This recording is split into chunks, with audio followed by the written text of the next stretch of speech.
kuduskan ruangan ini, supaya kami dilayakkan untuk memuji nama-Mu yang kudus. Di dalam nama Yesus, amin. Saya mengajak kita semua mengambil saat teduh. Marilah kita mempersembahkan ibadah yang terbaik. Biar semua pujian yang kita nyanyikan manis didengar dan berkenan bagi Tuhan.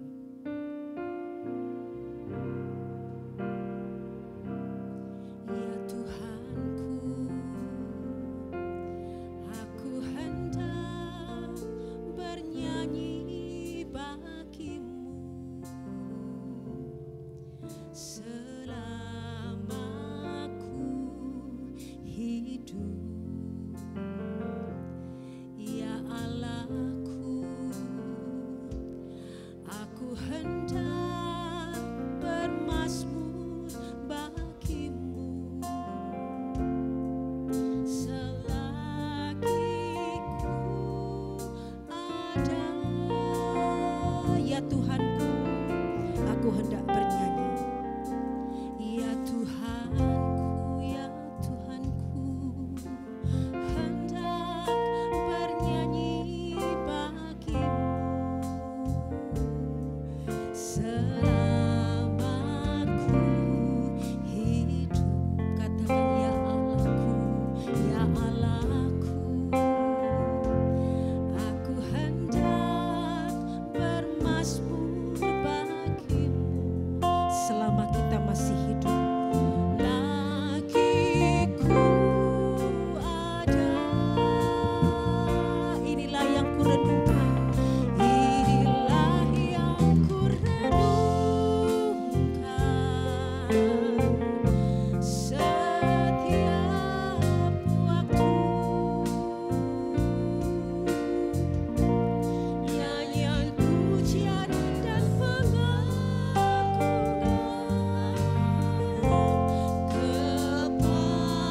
kepadamu, biarlah manis kau dengar, biarlah manis kau dengar, Tuhan, manis kau dengar, Tuhan, dan hatiku bersuka karena-Mu. Katakan, ya Tuhanku, ya Tuhanku, aku hendak bernyanyi bagi-Mu selama ku hidup. Ya Allahku, ya Allahku, aku hendak bermazmur bagi-Mu selagi ku ada. Katakan, inilah yang ku renungkan Tuhan, yang ku renungkan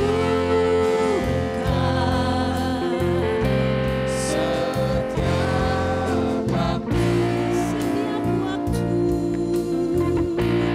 nyanyian pujian dan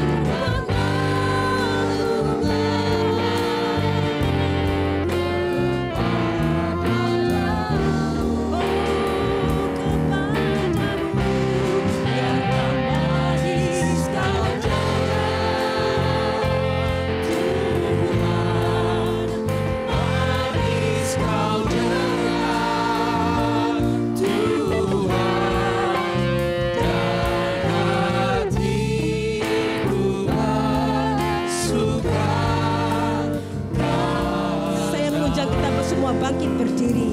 Kita katakan, inilah yang ku renungkan, inilah yang ku renungkan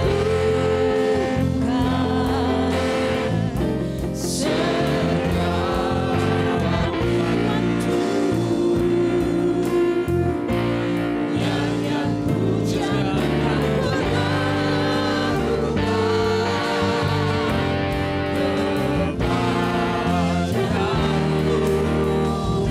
kepadamu, karena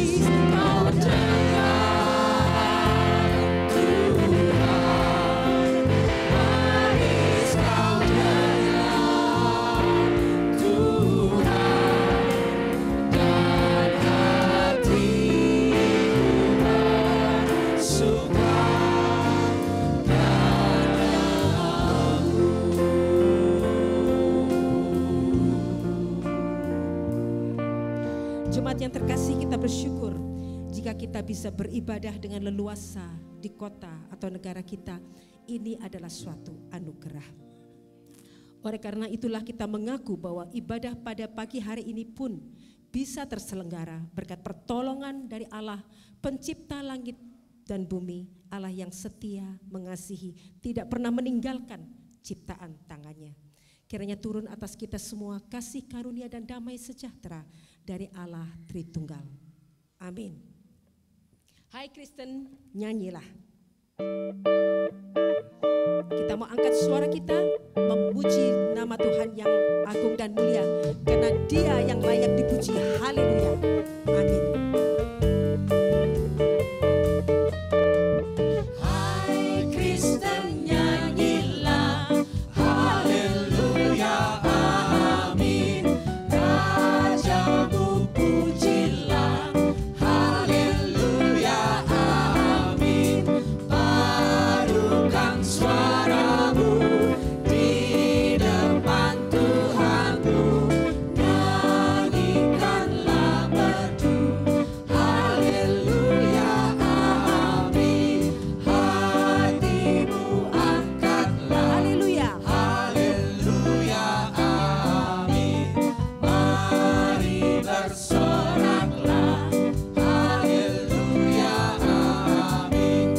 Tuhan sahabatmu tinggal bersamamu. Kasih-Nya pun teguh. Haleluya, amin.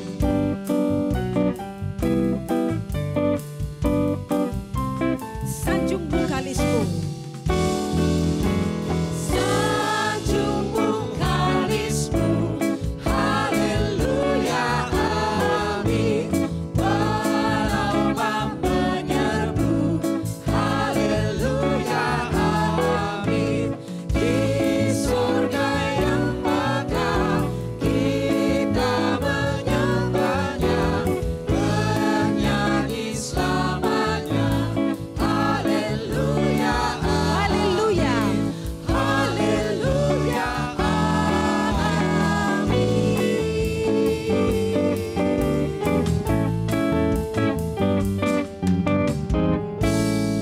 Bapak Ibu dipersilakan duduk. Kita tahu Tuhan kita adalah Tuhan yang Maha Kuasa, Tuhan yang Maha Tahu. Amin. Dia tahu segala dosa perbuatan kita, bahkan apa yang kita pikirkan. Pengakuan dosa adalah wujud kerendahan hati kita untuk mau memeriksa diri. Wujud akan kebutuhan akan pengampunan Tuhan dan tekad untuk memperbaiki diri. Biarlah saat mengaku dosa, Tuhan melihat hati kita yang jujur di hadapannya.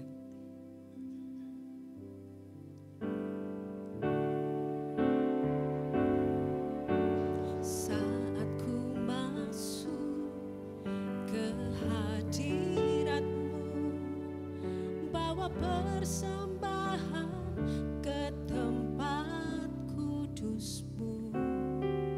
Pujian ku naikkan, sembah ku berikan bagi-Mu Allah yang mulia.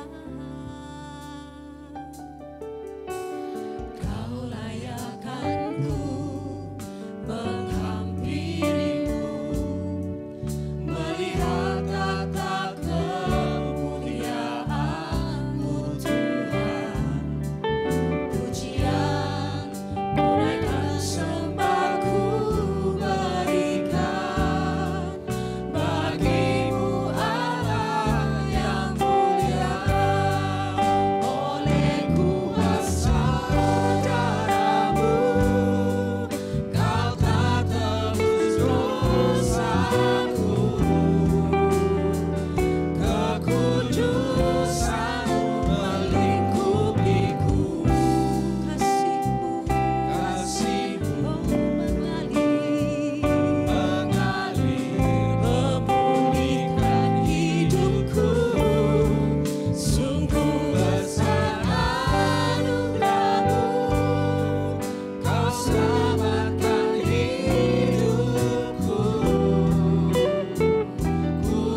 Bapa di surga,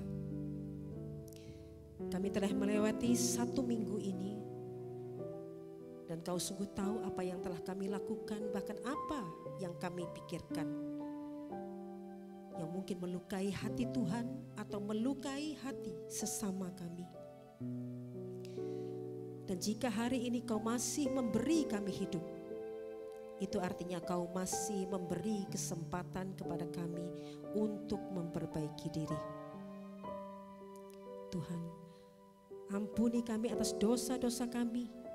Mampukan kami ya Roh Kudus hidup berkenan, sehingga melalui masalah, melalui berkat dalam menyikapi masalah, menyikapi berkat-berkat Tuhan, sikap dan tutur kata kami tetap memuliakan Engkau. Di dalam nama Yesus, amin. Kau layakkanku, Kau layakkanku menghampirimu, melihat tata kemuliaan-Mu Tuhan. Pujian ku naikkan, sembah ku berikan bagimu Allah yang mulia. Oleh kuasa darah-Mu Kau telah tebus dosaku. Kekudusan-Mu melingkupiku. Kasih-Mu mengalir memulihkan hidupku. Sungguh bersama duka-Mu Kau selamatkan hidupku. Ku menjadi ciptaan-Mu oleh kuasa. saya mengundang kita bangkit dulu. Kita katakan oleh kuasa darah Tuhan. Oleh kuasa darah-Mu Kau telah tebus dosaku. Kekudusan-Mu melingkupiku. Kasih-Mu mengalir memulihkan hidupku. Sungguh bersama duka-Mu Kau selamatkan hidupku. Ku menjadi ciptaan-Mu oleh kuasa darah-Mu. Oleh kuasa, Oleh kuasa darah-Mu.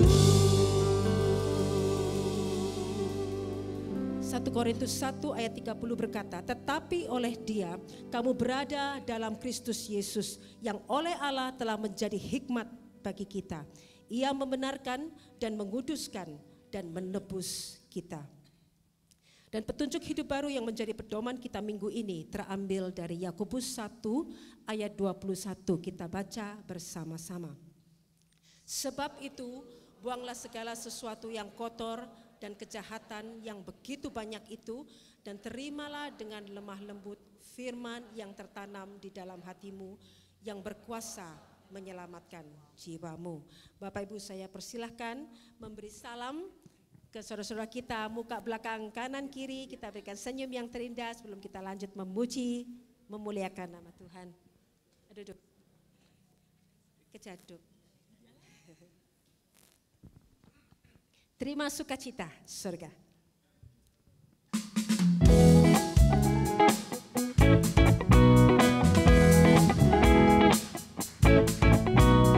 Terima sukacita surga, itulah kekuatan bagi jiwa. Dapat rasakan kasih-Nya di tengah badai yang bergelora. Terima sukacita surga, itulah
Silakan duduk. Sonak Sapora. Sonak Sapora akan membawa sebuah lagu pujian yang berjudul Hai Dengarlah, di mana kita akan mempersiapkan firman Tuhan. Hai dengarlah.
Bapak Ibu, suka duka dalam hidup membuat kita semakin mengenal Tuhan kita, semakin mengenal siapa Tuhan yang kita sembah.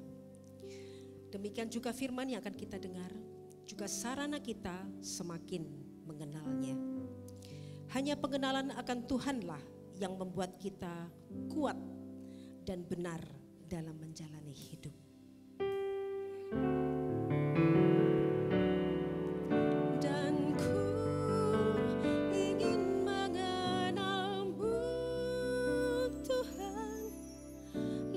Dalam dari semua yang ku kenal, tiada kasih yang melebihimu. Ku ada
Sungguh tidak ada kasih melebihi kasih-Mu Bapa. Kasih-Mu begitu besar dalam kehidupan kami. Sungguh luar biasa, Kau mengasihi orang-orang sederhana seperti kami. Kau peduli, Kau cukupi segala kebutuhan hidup kami, semua oleh anugerah-Mu saja. Kami mengucap syukur untuk keluarga, kami mengucap syukur untuk kesehatan, kami mengucap syukur atas makanan minuman yang boleh kami nikmati setiap hari. Kami mengucap syukur untuk pekerjaan. Terima kasih Bapa. Terpuji nama-Mu Tuhan. Ini kami anak-anak-Mu, kami datang hari ini dengan penuh rasa syukur. Kami datang bukan sebagai sebuah kebiasaan, tapi kami datang karena kami mengasihi Engkau. Terima kasih Bapa. Saat ini kami bersama akan mendengarkan isi hati Tuhan, mendengarkan firman-Mu. Tolong setiap kami yang mendengar, juga hamba-Mu yang terbatas yang berusaha berbagi kebenaran, agar sungguh-sungguh kebenaran firman-Mu disampaikan dan boleh memberkati kami semua. Mampukan kami dengan hikmat-Mu untuk menangkap maksud hati Tuhan melalui firman-Mu. Dan biarlah kami dengan penuh ketaatan melakukannya dalam hidup kami, agar melalui kehidupan kami nama Tuhan dipermuliakan. Di dalam nama Tuhan Yesus Kristus yang hidup, kami sambut firman Tuhan. Amin. Shalom, selamat pagi Bapak Ibu yang terkasih dalam Tuhan. Saya Pendeta Ronald Prawira Daniel. Saya datang dengan istri saya, Feli, dan kami punya 4 orang anak. 3 masih bersama kami, 1 sudah bersama dengan Tuhan. Saya melayani sebagai salah satu pendeta di GBI Rock. Rock itu akronim ya, jadi Representative of Christ Kingdom. Dan saat ini kebetulan saya sedang juga menjabat sebagai Ketua 2 PGI W Jawa Timur. Jadi saya percaya bahwa keesaan gereja adalah sesuatu hal yang memang harus terjadi karena kita bersaudara. Amin. Kita bersaudara, kita satu di dalam Tuhan, dan kita mengajarkan hanya kebenarannya saja. Hari ini kita akan membahas tentang Allah mencari yang hilang. Carilah yang hilang. Pembacaan firman Tuhan terambil dari Lukas 15 ayat 1 sampai 7. Saya akan bacakan, Bapak Ibu silakan menyimak atau boleh juga kalau mau ikut membacanya dengan bersuara. Perumpamaan tentang domba yang hilang. Para pemungut cukai dan orang-orang berdosa biasanya datang kepada Yesus untuk mendengarkan Dia. Maka bersungut-sungutlah orang-orang Farisi dan ahli-ahli Taurat, katanya, Ia menerima orang-orang berdosa dan makan bersama-sama dengan mereka. Lalu Ia mengatakan perumpamaan ini kepada mereka. Siapakah di antara kamu yang mempunyai 100 ekor domba, dan jikalau ia kehilangan seekor di antaranya tidak meninggalkan yang 99 ekor di padang gurun, dan pergi mencari yang sesat itu sampai ia menemukannya. Dan kalau ia telah menemukannya, ia meletakkannya di atas bahunya dengan gembira. Dan setibanya di rumah, ia memanggil sahabat-sahabat dan tetangga-tetangganya, serta berkata kepada mereka, bersukacitalah bersama-sama dengan aku, sebab dombaku yang hilang itu telah kutemukan. Aku berkata kepadamu, demikian juga akan ada sukacita di sorga, karena satu orang berdosa yang bertobat, lebih daripada sukacita karena 99 orang benar yang tidak memerlukan pertobatan. Demikian pembacaan firman Tuhan. Berbahagia kita yang boleh membaca, mendengarnya, merenungkannya, dan semoga nanti juga semua dapat memahaminya, terlebih lagi setia melakukannya dalam hidup kita setiap hari. Amin.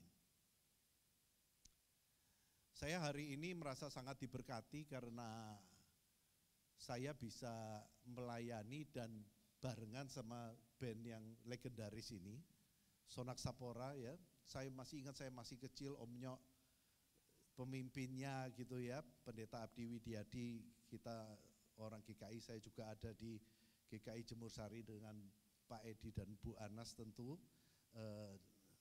Masa kecil saya di GKI Dipo dan GKI Jemur Sari ya.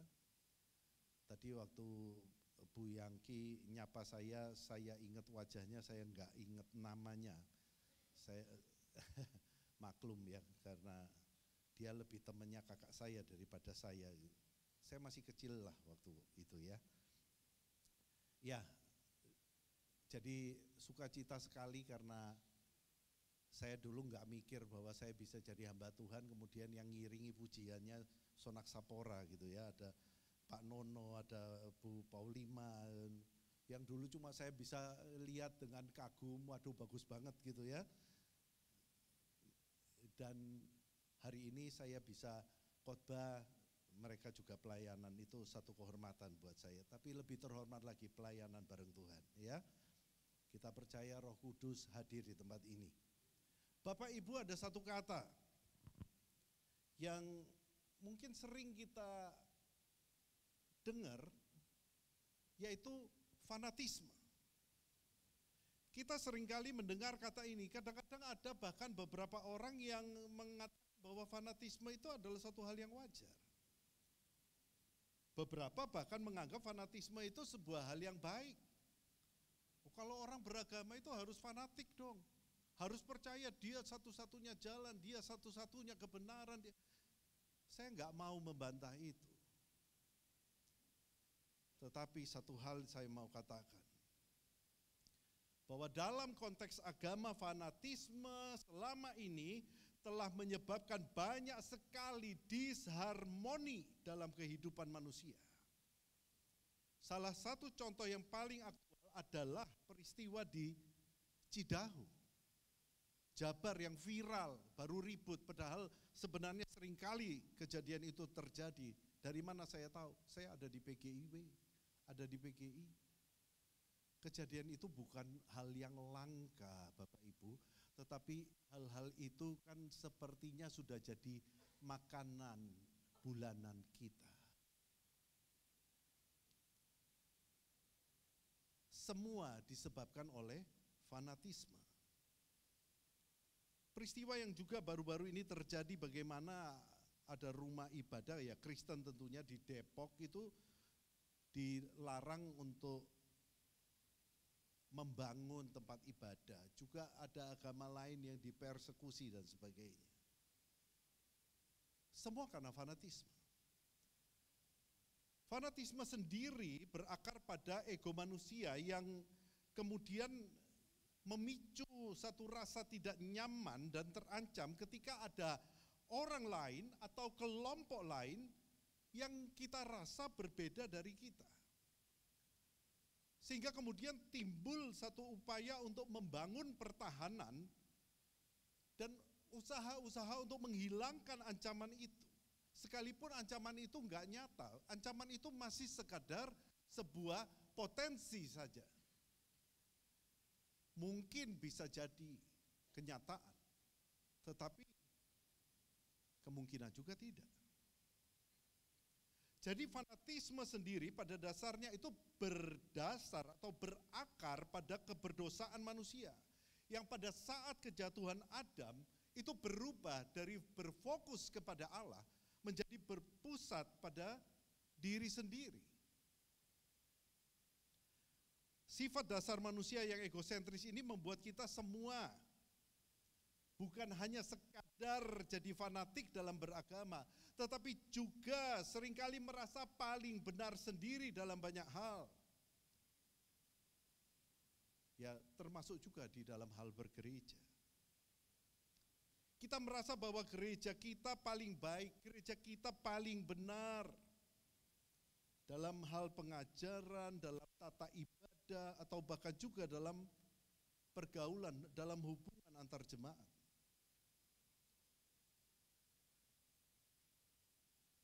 Gereja-gereja mungkin seperti gereja yang saya layani, gereja Bethel Indonesia, yang adalah gereja yang kebanyakan Pentakosta karismatik, seringkali merasa dirinya lebih hebat karena bisa bahasa roh. Dan kemudian merasa orang lain gak punya Roh Kudus karena gak bisa berbahasa roh. Padahal bahasa roh itu bahasa yang paling tidak teruji, Bapak Ibu.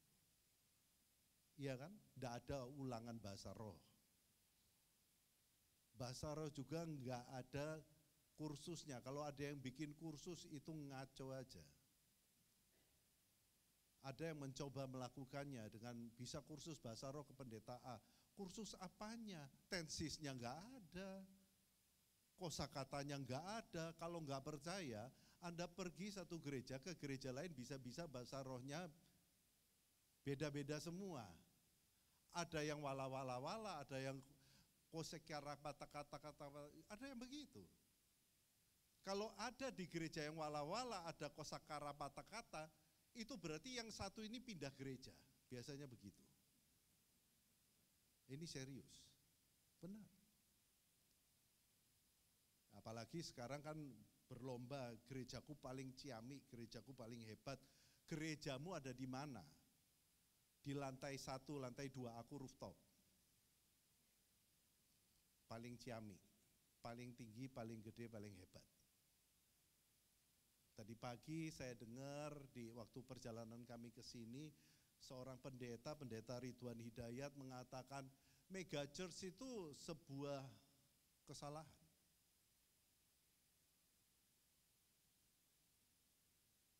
Dia bicara jujur dan memang begitu kok. Karena membangun sebuah gereja besar itu komunitasnya nggak mungkin ada. Oh ada Pak di CG-nya.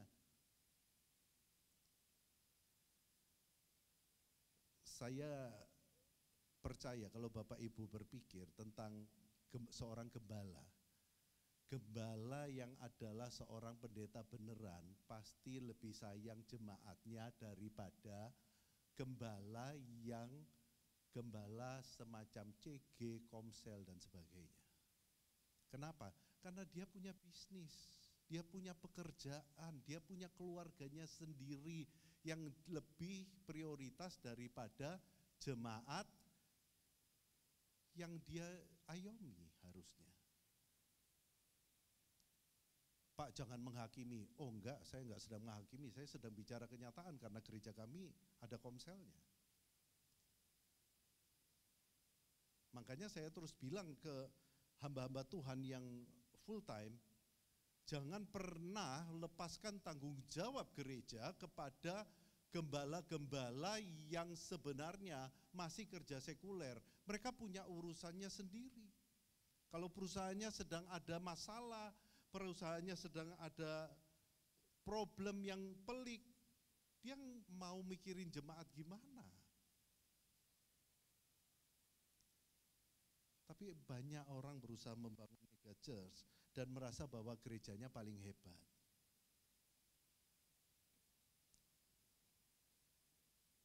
Kondisi ini seringkali menyebabkan tanpa kita sadari ketika kita merasa bahwa diri kita paling benar, diri kita paling hebat, paling jago, itu telah membuat kita menjauh dari kebenaran Allah. Kita membentuk kebenaran versi kita sendiri dan menjadi orang-orang yang sombong rohani. Dan ini akibatnya. Kita jadi terhilang di dalam rumah Tuhan. Hadir di gereja, rajin, banyak aktivitas, tetapi kita terhilang. Ini ironi sekali. Tetapi begitulah kenyataan yang bukan lagi kadang, tapi sering terjadi. Belum lama ini, tiba-tiba ada berita seorang pendeta, seorang hamba Tuhan di Blitar, itu melakukan pelecehan seksual. Betul ya, ada yang baca beritanya ya? Ada yang baca beritanya? pendeta senior. Tadi maaf Pak Pendeta Edi sempat ngomong saya gembala senior. Oh enggak. Saya enggak ada senior-seniornya gitu ya. Saya hamba Tuhan biasa, salah satu pendeta GPI Rock saja. Ini seorang pendeta yang sudah usia cukup punya pengaruh, tiba-tiba melakukan pelecehan seksual terhadap anak-anak dari supir gerejanya. Dan repotnya saya tahu pendeta itu. Punya ketokohan, punya hal-hal yang kelihatannya hebat. Ini adalah contoh dari orang-orang yang terhilang di tengah rumah Tuhan. Tetapi Allah mencari mereka yang terhilang. Hal yang sama seperti ini kita lihat terjadi pada orang-orang Farisi dan para ahli Taurat. Kedekatan dalam tanda kutip yang mereka rasa mereka miliki dengan Tuhan sebagai para pelaku bahkan pengajar hukum Taurat itu telah membuat mereka merasa dirinya hidup dalam kebenaran karena kesalehan yang mereka kerjakan sendiri sebagai para pelaku dan bahkan pengajar hukum ilahi. Dan sesuai dengan pemahaman mereka serta yang berlaku umum di masyarakat Yahudi, maka mereka tidak boleh atau najis untuk bergaul dengan orang-orang yang dipandang sebagai orang-orang berdosa, termasuk para pemungut cukai. Karena para pemungut cukai ini profesinya adalah sebagai pegawai pemerintahan yang menarik pajak, menarik cukai pada bangsanya sendiri. Dan memang kemungkinan korupsi atau melakukan pemerasan seperti Sakeus. Mereka merasa bahwa Allah nggak mungkin mau dekat sama orang-orang pemungut cukai itu. Tetapi Yesus memberikan penjelasan yang kemudian kelihatan jauh bertentangan dari pemahaman mereka. Mereka berpikir bahwa Allah hanya mengasihi dan memberkati orang-orang yang hidup saleh dan menaati semua hukum agama dengan taat dan teliti. Allah itu seolah tidak peduli kepada orang-orang berdosa. Bagi mereka, Allah itu disenangkan bahkan ketika orang-orang berdosa itu dihukum dengan tegas seberat pelanggaran mereka. Dan bahkan jika perlu orang-orang itu dihukum mati.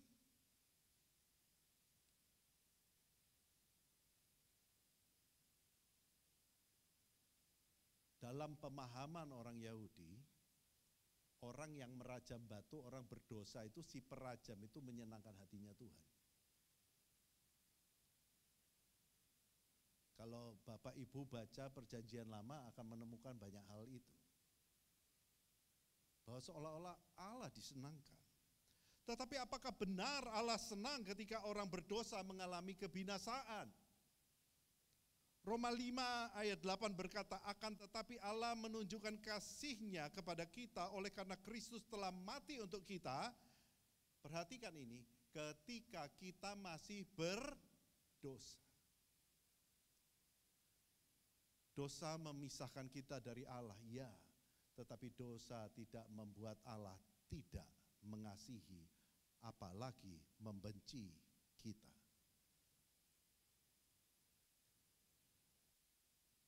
Dari ayat ini sangat jelas dari Roma 5 ayat 8 ini bahwa Allah mengasihi orang-orang berdosa dan mengharapkan pertobatan mereka atau pertobatan kita. Dosa memisahkan kita dari Allah, tetapi kasih Allah tetap berusaha untuk menarik kita kembali. Dalam Lukas 15 ayat 4, Yesus membandingkan orang-orang yang terhilang sebagai domba-domba yang hilang. Di sini jelas kelihatan bahwa ternyata yang hilang ini pun domba. Jadi Lukas 15 ini menuliskan tentang mereka yang hilang yang adalah domba. Maksudnya Yesus ketika bicara dengan orang Farisi dan ahli Taurat ini mengatakan bahwa yang dikasihi oleh sang gembala di sini bukanlah manusia secara universal, seluruh umat manusia, tidak. Tetapi lebih kepada semua orang pilihan Allah.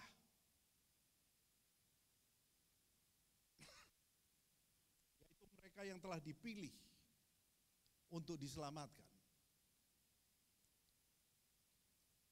istilah kita secara teologis bicara tentang predestinasi.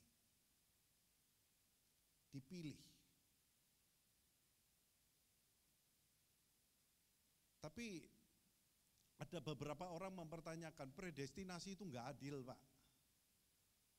Masa Allah main comot begitu, pilih orang-orang ya yang berdosa di antara orang-orang yang jatuh, yang terbuang itu dipilih secara random oleh Tuhan, dan kemudian beberapa orang selamat dan kita ini termasuk di antaranya. Maka itu membuat Allah itu tidak adil. Saya mau jelaskan, Allah tidak pernah enggak adil. Karena itu adalah sifat Allah. Enggak mungkin Allah pernah enggak adil. Masalahnya kita berpikir tentang Allah seolah-olah Allah dibatasi oleh ruang dan waktu.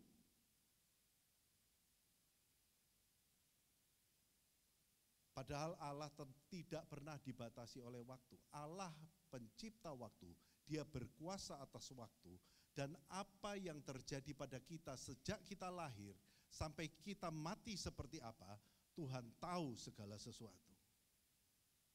Dan lewat itulah Dia mempredestinasikan kita. Allah tidak pernah dibatasi waktu. Jadi mau katakan apapun, Allah berkuasa atas waktu dan tidak pernah dibatasi waktu. Dia adalah Allah yang ada di masa sebelum segala sesuatu dijadikan, Allah yang ada hari ini, dan juga Allah yang sama yang ada pada waktu yang akan datang. Hari ini kita masih hidup, tapi Allah tahu bagaimana kita memelihara iman dan akan mati seperti apa. Itulah pemilihan Allah. Allah tidak pernah tidak adil. Allah kita adalah Allah yang maha adil. Amin. Itu sebabnya orang pilihan jangan kemudian hidup sesuka hatinya sendiri. Hidup dalam dosa. Kalau Anda dan saya tetap hidup dalam dosa, maka jangan-jangan kita bukan orang pilihan.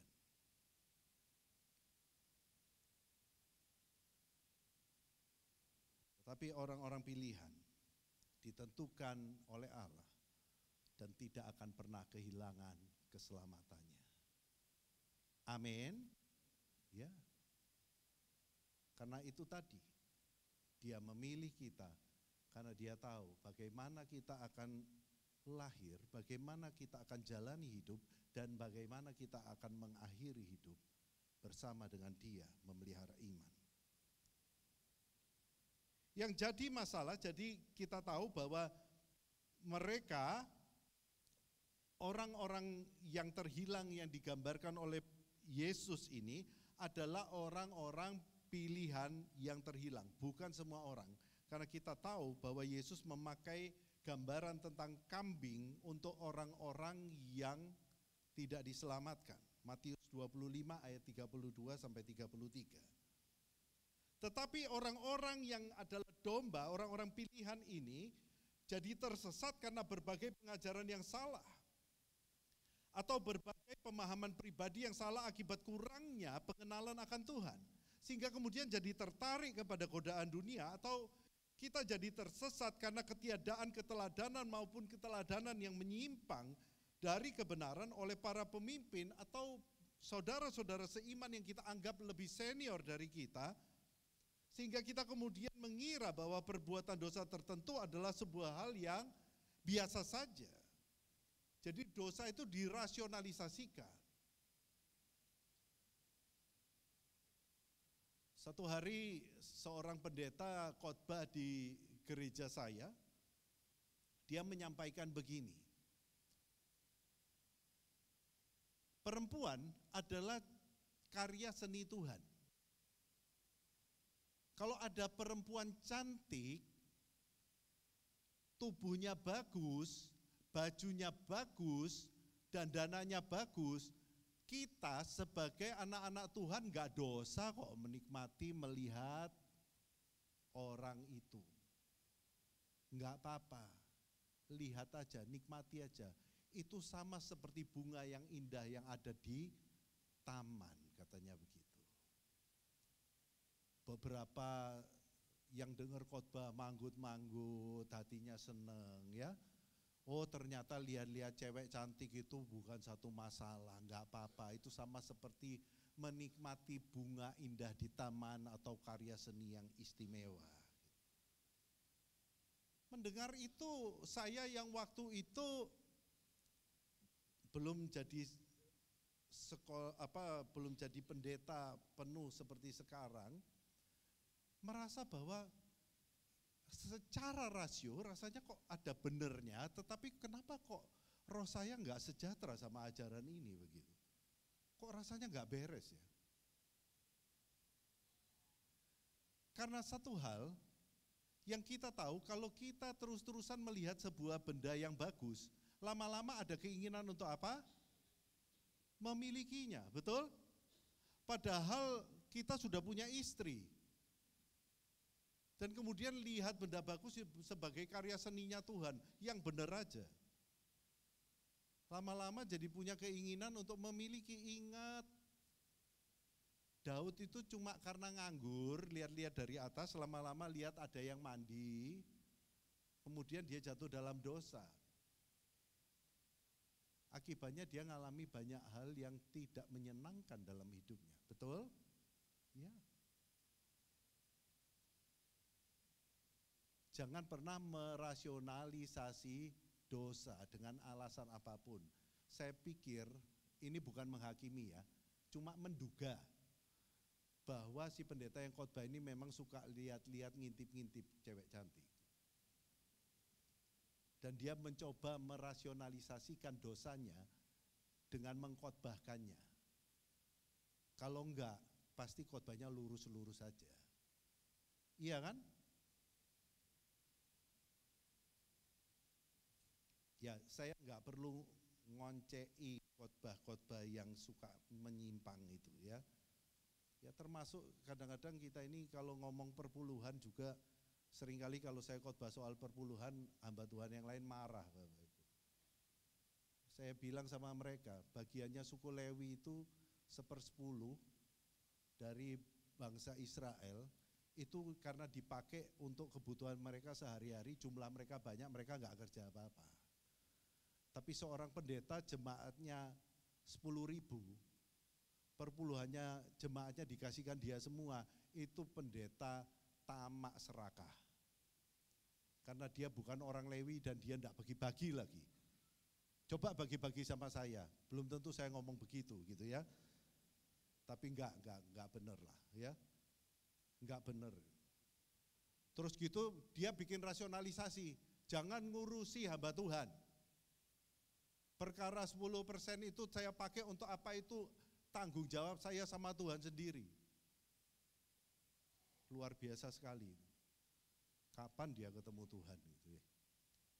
Saya pikir kalau dia melakukan hal karena ketamakan keserakahannya terus ketemu sama Tuhan sendiri, mampus dia. Tapi suka melakukan hal gitu kan? Jangan kritik hamba Tuhan, lihat Tuhannya. Tuhannya enggak kelihatan, ini yang repot ini. Hamba Tuhannya jadi enggak boleh diukur gitu ya. Siapa sebenarnya domba yang terhilang?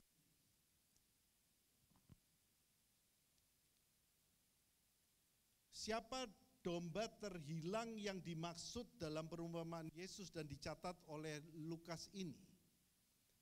Jawabannya adalah bisa jadi yang terhilang itu adalah saya. Atau salah satu dari Bapak Ibu Saudara.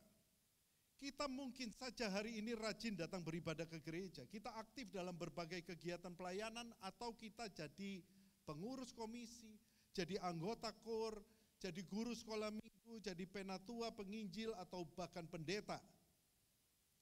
Tetapi kalau hari ini hati kita masih juga terpusat pada berbagai keinginan, ambisi dan kepentingan diri sendiri, bisa jadi kita sedang tersesat meskipun kita tetap hadir di gereja. Mereka yang terhilang bukan hanya mereka yang tidak lagi hadir di gereja. Bukan hanya mereka yang sibuk dengan semua pekerjaan dan aktivitas-aktivitas di luar gereja. Seperti hobi-hobinya, gowes, ya, mancing. Pendeta gowes gak apa-apa, asal jangan hari Minggu gitu ya. Pernah ada full timer kami ngomong, Pak, saya kan baru operasi, saya minta waktu untuk WFH, Pak. Gara-gara pandemi kita pinter-pinter semua, jadi ngerti ada WFH gitu ya, working from home gitu ya. Ya kemudian saya izinkan, ya oke lah. Kamu boleh WFH, pulihkan dirimu, nanti kalau sudah oke, ngantor lagi di gereja. Tapi kemudian ini memang kadang-kadang sepandai-pandai tupai melompat jatuh juga gitu ya. Dia bilang dia WFH, tapi tahu-tahu dia posting di Instagram, dia gowes Bapak Ibu. Lah orang bilang ke kantor aja susah, ternyata bisa gowesan sama teman-temannya, ini kan ya gimana saya enggak tegur dia gitu.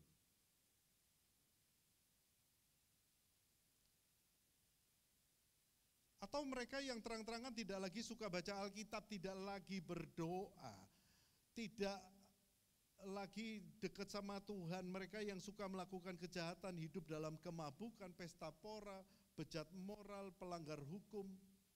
Mereka ini memang jelas terhilang dan butuh ditolong untuk kembali ke dalam kebiasaan yang sehat, beribadah kembali kepada Tuhan. Tetapi bisa jadi kita yang rajin ke gereja ini pun terhilang di tengah kehidupan rohani yang kelihatannya baik-baik saja. Ketika kita tampak beribadah kepada Allah, tetapi hati kita tidak sungguh-sungguh mengasihi Dia, melainkan hanya datang dengan tujuan untuk diberkati dan menerima semua yang baik dari Tuhan, seperti harta, kekayaan, kesembuhan, mukjizat, atau pengen cari jodoh ke gereja. Bukan gak boleh sih, boleh, lebih baik dapat jodoh di gereja daripada yang gak jelas gitu ya. Atau orang-orang yang ke gereja hanya supaya bisa doa dan Tuhan lihat aku gimana rajinnya, jadi nanti aku dapat kenaikan, dapat promosi dari Tuhan, supaya aku bisa lebih dihormati orang, atau supaya bisa hidup lebih nikmat dan nyaman. Datang ke gereja bukan cari Tuhan, bukan cari kasih Tuhan, tetapi justru mencari kenyamanan. Satu hari dalam pertemuan dengan beberapa hamba Tuhan, ada seorang hamba Tuhan cerita bahwa kenapa kok baca Alkitab itu penting. Dia bilang baca Alkitab itu penting karena membaca janji-janji Tuhan memberi banyak manfaat, menyegarkan jiwa, buat kita lebih optimis, buat kita bisa lebih berharap dan pegang janji-janji Tuhan untuk terima segala janji itu pada waktunya. Bukan salah sih. Tetapi bukankah jauh lebih indah kalau kita baca firman Tuhan, bukan cuma cari berkat-berkat, tetapi baca itu sebagai surat cinta Tuhan kepada kita. Kalau itu surat cinta, beda kan bacanya. Jadi pingin tahu soal Tuhan, pingin menyenangkan hatinya, pingin jadi orang yang hidup sesuai kehendaknya. Bapak Ibu, kalau kita ke gereja cuma sekedar cari berkat, maka sebenarnya kita sedang terhilang di hadapan Allah.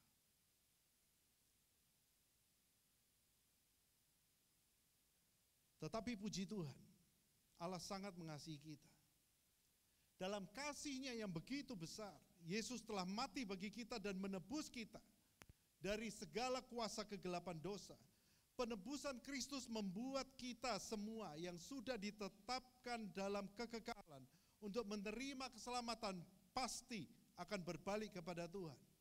Dan dengan penuh kerelaan kembali kepadanya dengan hati yang tulus, sungguh-sungguh bertobat dan menyesali dosa-dosa kita. Anak Tuhan sejati, sekalipun dia bisa terhilang, tetapi dia pasti akan kembali. Sekalipun kita bisa saja tergoda dan jatuh, tetapi kita pasti akan ditemukannya kembali.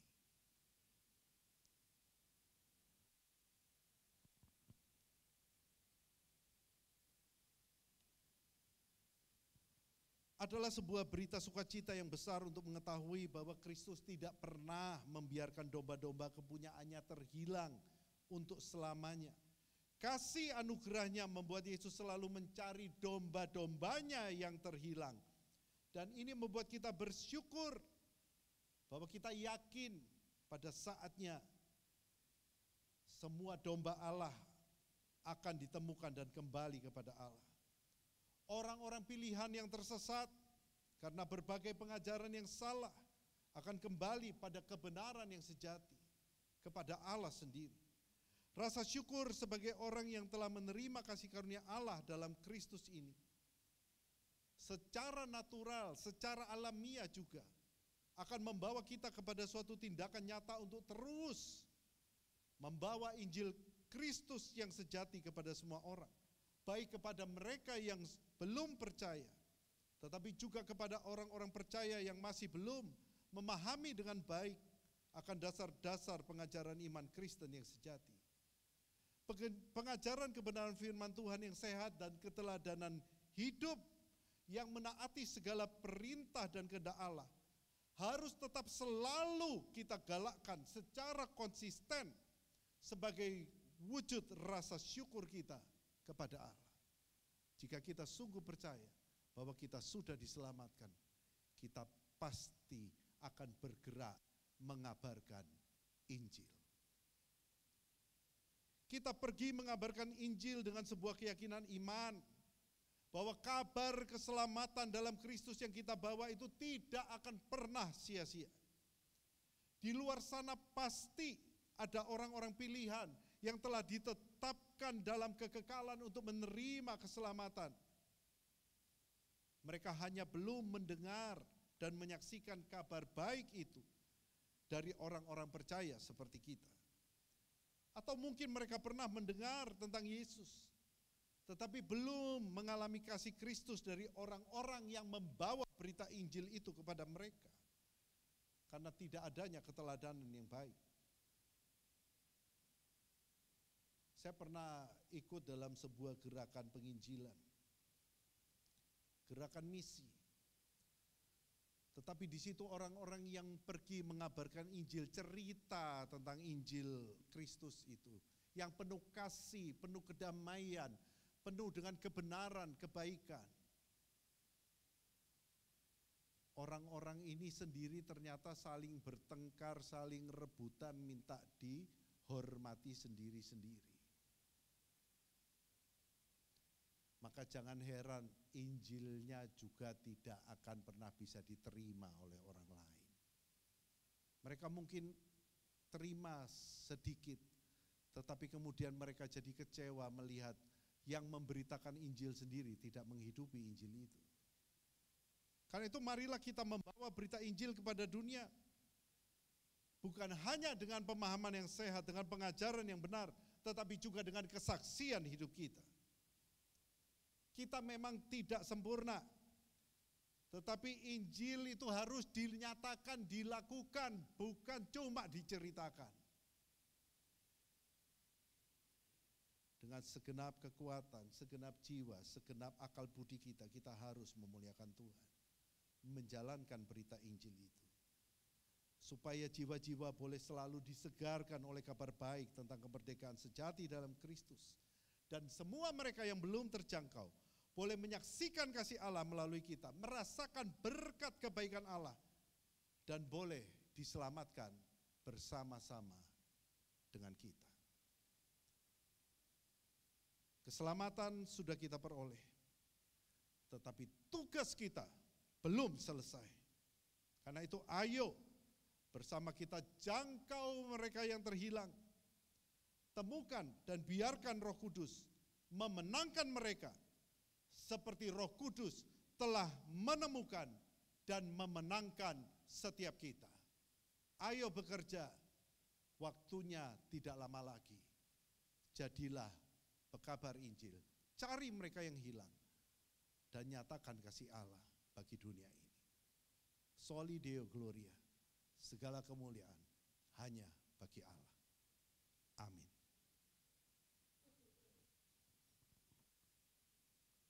Mari kita berdoa. Kami mengucap syukur untuk kasih sayang-Mu dalam hidup kami. Kami sadar siapa kami. Kami orang-orang berdosa ketika Engkau mengasihani dan menebus kami.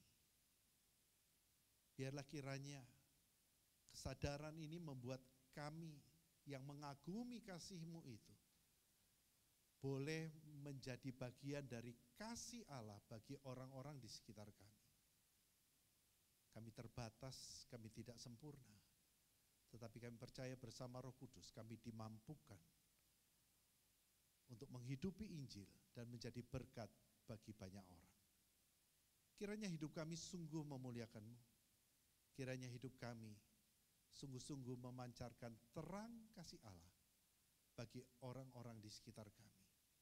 Biarlah nama Yesus semakin dikenal, kasih Yesus semakin dirasakan oleh dunia ini.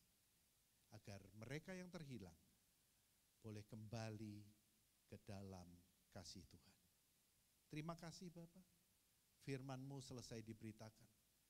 Meteraikanlah kebenarannya di dalam loh-loh hati kami. Dan biarlah kami boleh menghidupinya setiap waktu untuk kemuliaan-Mu. Di dalam nama Yesus kami aminkan firman Tuhan. Amin.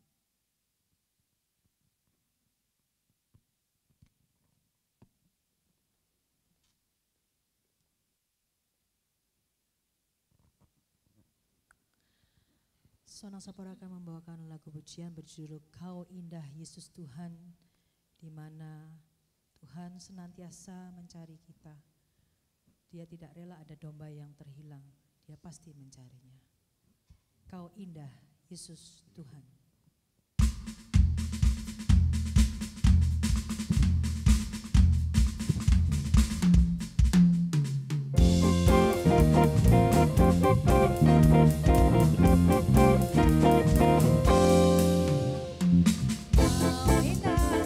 Tidak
sangat setia.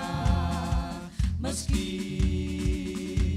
dombamu tidak setia, Engkau takkan tinggalkan dombamu.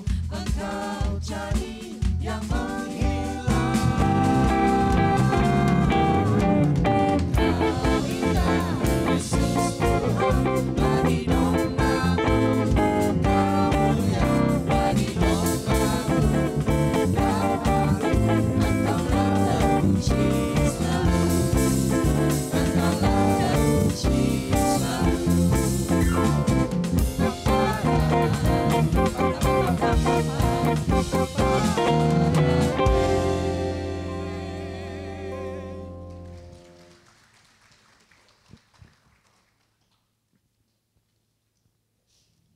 Saya mengajak kita semua bangkit berdiri. Bersama kita akan mengikrarkan pengakuan iman rasuli. Pengakuan iman rasuli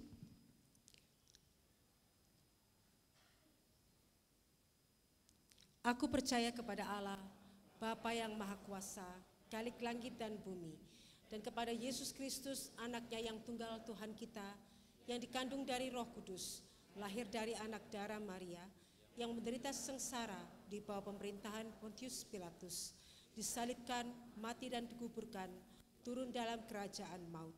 Pada hari yang ketiga, bangkit pula dari antara orang mati, naik ke surga, duduk di sebelah kanan Allah, Bapa yang Maha Kuasa, dan dari sana ia akan datang untuk menghakimi orang yang hidup dan yang mati. Aku percaya kepada Roh Kudus, gereja yang kudus dan am, persekutuan orang kudus, pengampunan dosa, kebangkitan tubuh dan hidup yang kekal. Amin. Bapak Ibu dipersilakan duduk, saatnya kita memberi persembahan untuk mendukung pekerjaan Tuhan. Sekali lagi Bapak Ibu, kita diingatkan bahwa kita memberi persembahan bukan supaya diberkati, tapi kita memberi karena kita sudah diberkati. Mari kita bawa persembahan kita dengan penuh sukacita. Jalan hidup orang benar.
Kita pujikan sekali jalan hidup orang benar. Jalan hidup orang benar diterangi oleh cahaya firman Tuhan. Jalan hidup orang benar semakin terang hingga rambang tengah hari. Ajak Bapak Ibu bangkit berdiri. Ia jatuh, tidak lagi biarkan sampai tergeletak. Sebab tangan Tuhan jua yang menopangnya dan membangunkan dia kembali. Sebab tangan Tuhan jua yang menopangnya dan membangunkan dia kembali.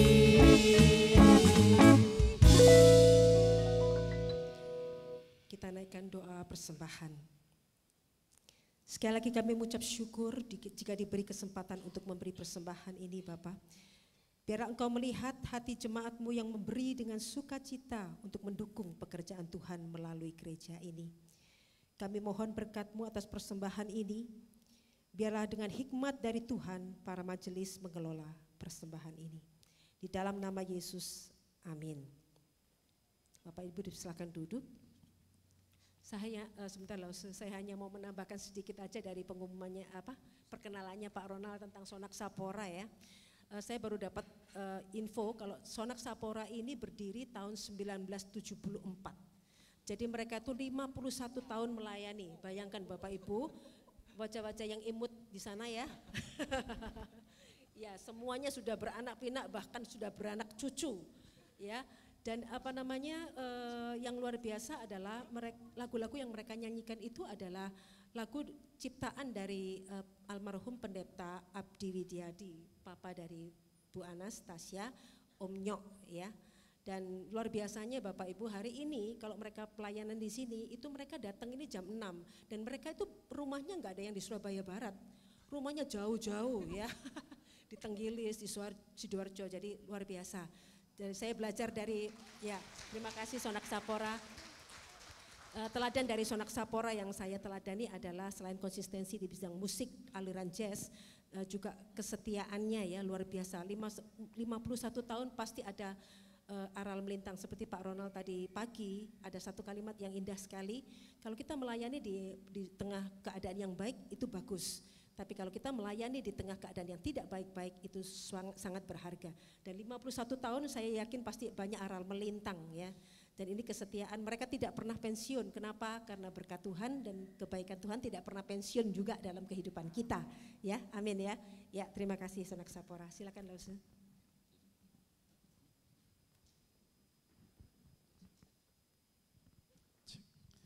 Baik, selamat pagi, shalom. Ya, musiknya udah jazz, tapi ekspresinya masih tegang tadi ya Bapak Ibu ya. Saya nggak tahu apakah menikmati atau berpikir yang lain. Ya, selamat datang. Mungkin ada yang baru pertama kali hadir, bisa kami sambut. Mungkin boleh bangkit berdiri atau kalau malu bisa angkat tangan. Adakah yang baru pertama kali hadir? Oh ya, boleh bangkit berdiri, Ibu. Kita beri aplaus. Ya, terima kasih. Selamat datang. Ada lainnya mungkin? Oh ya, mari silakan. Ya, selamat datang. Oke, nanti bisa disambut ya, Bapak Ibu sudah notice ada 2 orang, jadi nanti ketika di luar kita bisa saling tanya lebih lanjut seperti apa gitu ya. Siapa tahu tetangganya Bapak Ibu gitu ya, baru kenal gitu ya, kita bisa bersama-sama beribadah dan melayani Tuhan. Terima kasih untuk kesetiaan kita semua, Bapak Ibu. Hari ini Pendeta Emil bersama dengan tim ibadah sedang melayani di GKT Bali, seringkali juga dikenal dengan GKT Denpasar. Kita doakan juga supaya pelayanan mereka bisa menjadi berkat di sana. Terima kasih untuk Pak Ronald, Pendeta Ronald yang sudah melayani kita, memberkati kita. Terima kasih juga untuk segenap petugas, penerjemah, majelis, multimedia dan semuanya yang boleh bertugas. Sekali lagi terima kasih juga untuk rekan-rekan Sonak Sapora. Benar tadi Cevili bilang kalau dalam pikiran saya ingatnya Om Nyok gitu ya, karena Om Nyok juga lagu-lagunya, pelayanannya itu menginspirasi. Saya dulu masih kecil juga suka dengar lagu-lagunya dari Sonak Sapphora. Terima kasih untuk pelayanannya, semangat untuk melayani dan mewarnai musik gerejawi. Ada beberapa pengumuman Bapak Ibu yang perlu menjadi perhatian khusus. Dibutuhkan sekali lagi untuk pengurus perpustakaan, jadi Bapak Ibu tahu perpustakaan kita sudah lama tidak terdengar gitu ya. Nah ini kesempatan, ayo kita hidupkan kembali gitu ya, semangat untuk membaca dan sebagainya. Supaya kita tidak tertipu dengan hoaks-hoaks, jadi budayakan untuk membaca terlebih dahulu, salah satunya kita boleh belajar baca dari buku. Mungkin supaya nggak kecanduan gadget, Bapak Ibu juga mulailah baca buku gitu ya. Supaya gadgetnya bisa ditaruh dulu, kita baca buku. Ada banyak buku-buku ya, di sini ada Cilinda yang sebagai koordinator. Ada banyak buku-buku rohani yang mungkin sudah tidak tersentuh gitu ya dengan tangan-tangan kita. Bapak Ibu sekali-kali mampir. Atau siapa tahu ada yang nggak pernah tahu di situ ada perpustakaan. Jadi itu bukan ruangan khusus untuk cuma medical check up aja, tetapi itu ada perpustakaan juga. Nah bagi Bapak Ibu yang mau membaca boleh, yang mau terlibat, oh saya mau jaga perpustakaan, saya mau dijadwalkan, nanti bisa menghubungi Ibu Linda. Ibu Linda bisa berdiri mungkin supaya lebih dikenal, nah Bapak Ibu ini Ibu Linda ya. Kita support juga dengan dukungan bisa berpartisipasi untuk menjaga. Kemudian paduan suara anak, ini bisa menghubungi Bu Silvi ya. Bu Silvi mungkin berdiri juga deh, biar ada yang berkenal. Nah ini ya, Bapak Ibu paduan suara anak akan dihidupkan kembali, semoga dukungan Bapak Ibu bisa support dengan mengirimkan, mendorong anak-anaknya untuk bisa bergabung, supaya kita tahu kadang ibadah khusus ada persembahan pujian dari anak-anak kita juga. Jadi silakan bisa mendaftarkan anaknya atau menjadi pengurus, yang dibutuhkan itu menjadi pengurus, supaya ada kesempatan untuk melayani bersama-sama. Kemudian terus mengundang Bapak Ibu hari Rebo jangan lupa ada persekutuan doa. Sekali lagi kami terus menggaungkan, seringkali jumlah yang ada saat ini jomplang dengan jumlah yang hadir di doa Rebo. Saya nggak tahu apakah hari Rebo itu hari sibuk nasional, gitu ya. Tetapi saya dan kami semua, segenap hamba Tuhan dan majelis, ayo sesekali bisa hadir gitu ya. Kesempatan untuk berdoa. Jadi pakailah kesempatan untuk berkomunitas. Siapa tahu di situ kita bisa bersaksi, kita bisa mendengar kesaksian, dan kita bisa terberkati dan saling memberkati. Kemudian ini saya hanya menekankan beberapa juga dari Pak Sutri. Bapak Ibu, ini saya bawa contohnya ya, ini kartu ucapan. Memang metodenya lama, tapi ini masih efektif. Saya masih suka simpen kartu Natal yang model kayak gini, tuing-tuing ini ya Bapak Ibu ya. Nah Bapak Ibu, Komisi Pak Sutri ini ulang tahun yang ke-6 ya, dalam beberapa waktu yang akan datang. Ada lomba untuk membuat kartu ucapan ini Bapak Ibu. Ini nanti ditali gitu ya, jadi bisa dinikmati bersama-sama. Di situ saya hanya menekankan ukuran maksimal A6. A6 itu benar segini ya, ini paling besar A6. Kemudian dari kertas bentuknya bebas, mau bentuk kayak gini, mau bentuk lingkaran, lonjong, atau mau bentuk kayak polpen sembarang gitu ya. Bentuknya bebas, dikumpulkan paling lambat 3 Agustus. Itu nanti Bapak Ibu kalau perhatikan di lobi, di kaca itu sudah ada digantung-gantung ini. Itu bukan dekorasi 17 Agustus ya Bapak Ibu. Itu dalam rangka merayakan HUT Pak Sutri yang ke-6. Kemudian ada lomba foto remake. Foto remake itu seperti ini Bapak Ibu. Jadi kalau nggak tahu istilah foto remake, jadi yang dulu fotonya seperti ini dibandingkan yang sekarang ini seperti apa. Jadi kurang lebih latar belakangnya sama, itu cuma beda Tuhan Yesusnya miring dikit gitu ya, yang Tuhan Yesus berkati, tapi lokasinya kurang lebih sama. Jadi dulu masih kecil sama anak-anak, kemudian nanti bertumbuh besar. Kalau ada yang posisi digendong, ya berarti foto sekarangnya juga harus gendong. Resikonya seperti itu ya. Kalau ada yang naik-naik ya berarti naik gunung, ya berarti harus cari sama fotonya kayak gitu. Nah nanti diberikan keterangan tahunnya kapan. Yang terpenting Bapak Ibu tidak boleh menggunakan AI, ChatGPT dan kawan-kawan. Jadi pasti nanti akan ketahuan gitu ya, editan atau tidak. Ukurannya A5, nanti juga dikumpulkan paling lambat 3 Agustus 2025. Saya tadi tanya panitia, ada hadiahnya spesial. Rumah ya, benar Corona? Bukan, hadiahnya rumah tangga harmonis. Ya, gitu ya, rumah kaget langsung panitianya. Jadi silakan masing-masing lomba itu akan ada hadiahnya. Kita berkompetisi dengan kasih dan dengan sehat. Jadi yang penting semangatnya adalah meramaikan bersama-sama. Apakah harus pasutri? Kayaknya enggak juga ya. Bapak Ibu, ini untuk semuanya. Gitu ya, termasuk pemuda dan anak-anak juga kalau mau didorong bikin juga silakan. Jadi tolong diramaikan Bapak Ibu supaya di depan itu nanti banyak kartu-kartu ucapannya. Kemudian menekankan yang kedua, yang selanjutnya, mohon maaf, itu katekisasi dan baptis dewasa. Ini dibuka pendaftaran, silakan Bapak Ibu bisa mengingatkan kembali anak-anaknya. Saya nanti akan juga reminder di youth supaya bisa mengikuti kelas katekisasi CD dan juga baptis dewasa. Beberapa warta sudah ditampilkan, Bapak Ibu juga mohon diperhatikan untuk setiap perubahan kegiatan dan kegiatan-kegiatan kita ada di warta jemaat, baik secara fisik maupun secara file yang sudah dikirimkan di WhatsApp group. Mari bersama kita mau berdoa, kita doakan untuk bangsa dan negara, kita doakan juga untuk gereja kita doakan untuk setiap dari kita. Mari kita berdoa syafaat. Bapak Ibu, saya berikan kesempatan, mungkin Bapak Ibu memiliki pokok doa secara pribadi yang saat ini digumulkan, silakan berdoa di dalam hati. Bisa berdoa untuk pekerjaan, bisa berdoa untuk keluarga, kesehatan, dan apapun itu.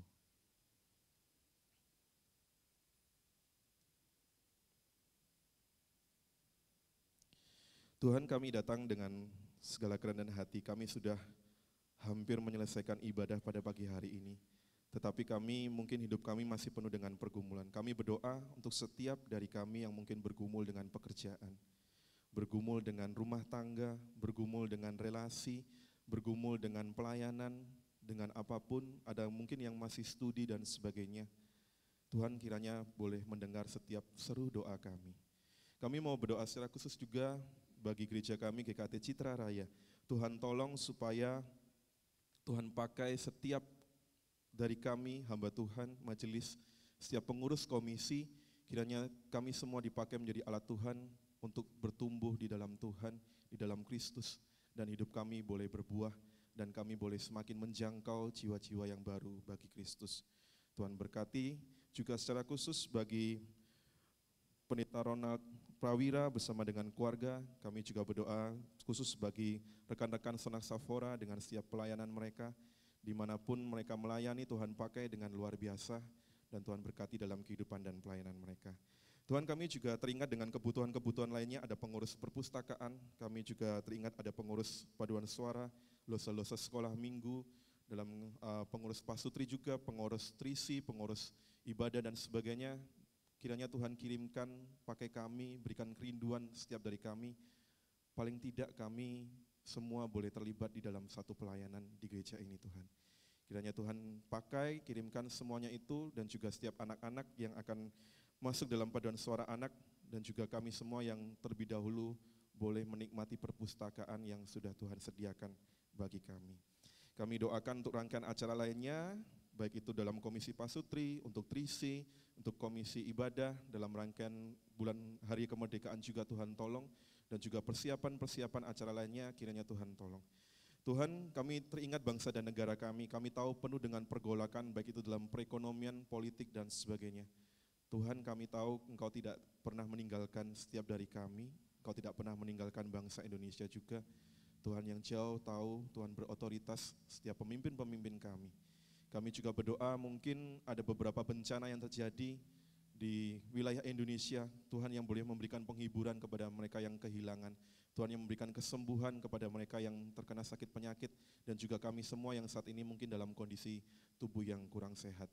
Tuhan, kami berdoa supaya Tuhan juga tolong untuk setiap kegiatan-kegiatan di kota Surabaya, Tuhan boleh pegang kendali untuk setiap pemimpin-pemimpin di kota kami. Di kota Surabaya juga cuaca sedang tidak menentu, kiranya Tuhan boleh membuat kami tetap memiliki daya tahan tubuh yang baik menghadapi cuaca-cuaca yang berubah setiap waktu. Terima kasih Tuhan, ada pokok-pokok doa yang tidak terkatakan, kami tahu bahwa Tuhan mendengar, Tuhan tidak pernah meninggalkan kami.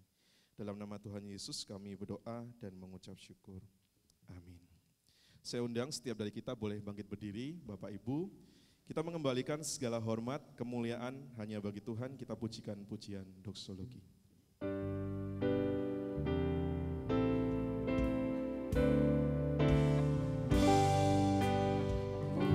Puji Allah Bapa Putra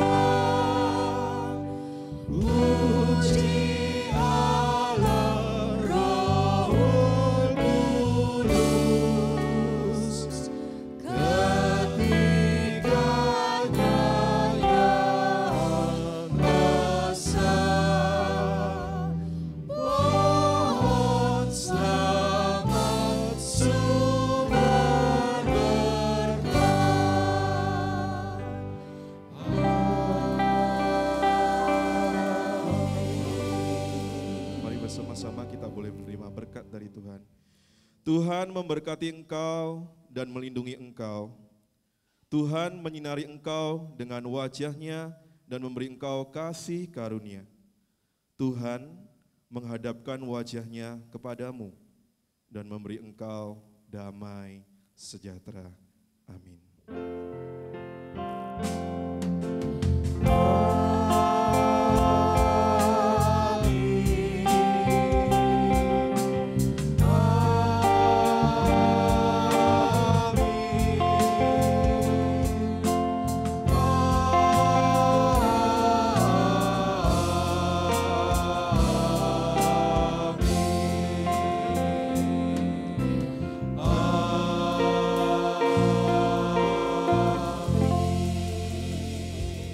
Silakan untuk duduk kembali, silakan mengambil saat teduh, ibadah selesai, Tuhan Yesus memberkati.